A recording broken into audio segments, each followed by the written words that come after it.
حبايبي السلام عليكم ورحمة الله وبركاته. عاملين ايه؟ يا رب دايما تكونوا بخير وعلى خير. لما تكوني ماشية في السوق كده لا بيكي ولا عليكي وتلاقي القمر ده قدامك تعملي ايه؟ لازم تروحي عنده وتجيبيه. انا لقيت البوري في السوق عجبني قوي بصراحة، وقلت ايه هجيب كيلو ونص كده النهاردة شوي. خدته غسلته كويس قوي ونضفت النخاشيش بتاعته دي زي الفل. خليته زي الفل، هو كده كده ما بيتفتحش. ده خضار معايا، انا معايا هريسه شطه، ومعايا جزر مبشور، ومعايا توم، ومعايا بقدونس او كزبره او خضره مشكله اللي يعجبك. كل اللي هنتبله بيه الملح والكزبره والكمون ليمون. طبعا هنكتر من الكمون لاني السمك بيحب الكمون. طبعا انا مش هحط شطه لاني حاطه شطه، لكن حطيت بابريكا علشان اللون. عصرت ليمونه كبيره وقطعت كمان ال القشره بتاعتها عشان طبعا العصاره بتاعه الليمون تنزل في قلب الدقه. حطيت خل، حطيت كمون وليمون وكزبره.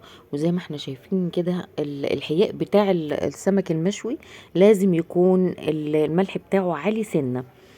هنزل بشويه ميه على قد كميه السمك اللي انت هتعمليها.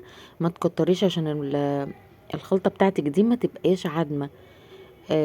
هنقلبهم بقى وتعالوا نشوف هنشوي السمك بتاعنا ازاي. السمك البوري من اهم حاجه فيه ان هو يتشوي، او اي سمك مشوي لازم يتشوي ببطنه، يعني مقفول علشان ما ينشفش منك. هنا معايا رده او نخالة الدقيق.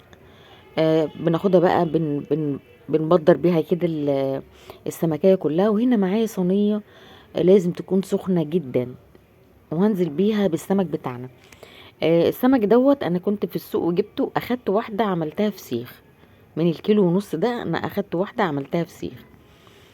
تمام. ما تفكريش انك تقلبي السمك غير لما يستوي من تحت كويس. لو لقيتيه لازق سيبيه، ما تجيش جنبه عشان ممكن يتهري منك وانتي مش عارفه. بصوا انا كده ايه شويت الجنبين كويس، وبعدين بنيمه على الظهر ده شويه وعلى الجنب ده شويه اللي هو البطن والظهر، عشان السمكية بتاعتي كلها تاخد السوا من جميع الجهات. ودي الخلطة بتاعتي هنزل بيها بالسمكة. زي ما احنا شايفين كده لازم احيقها كويس قوي، لان دي التتبيلة بتاعت السمك. زي ما احنا شايفين كده السمكة بتاعتي، وبصوا الالوان بتاعتها وشكلها خطير. انا من عشاق السمك يا جماعة. زي ما احنا شايفين كده لازم اعمله من الخلطة، يتشرب من الخلطة كويس. دي تاني واحدة، وفاضل واحدة كده على النار. ما اخدش مني ثواني. طبعا هو مش محتاج اي ديكو، يعني جرنشة ولا اي حاجة.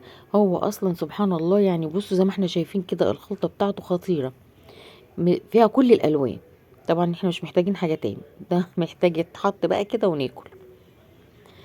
زي ما احنا شايفين كده وجبة السمك بتاعتنا كملت، مفيش ربع ساعة يا جماعة، هي مفيش. ان شاء الله تعجبكم. زي ما احنا شايفين كده وجبة السمك لازم تعودوا ولادكم على اكل السمك، لانه كله فيتامينات واوميجا 3، وبصراحة تحفة. عملت جنبه رز ابيض عشان انا وجوزي بس اللي هناكله، لكن الاولاد ما لهمش في السمك قوي. وعملت سلطة و... وزي ما احنا شايفين كده يومنا كان بسيط جدا وسهل. ان شاء الله يعجبكم وينول اعجابكم. وزي ما احنا شفنا تفاصيله سهلة وبسيطة.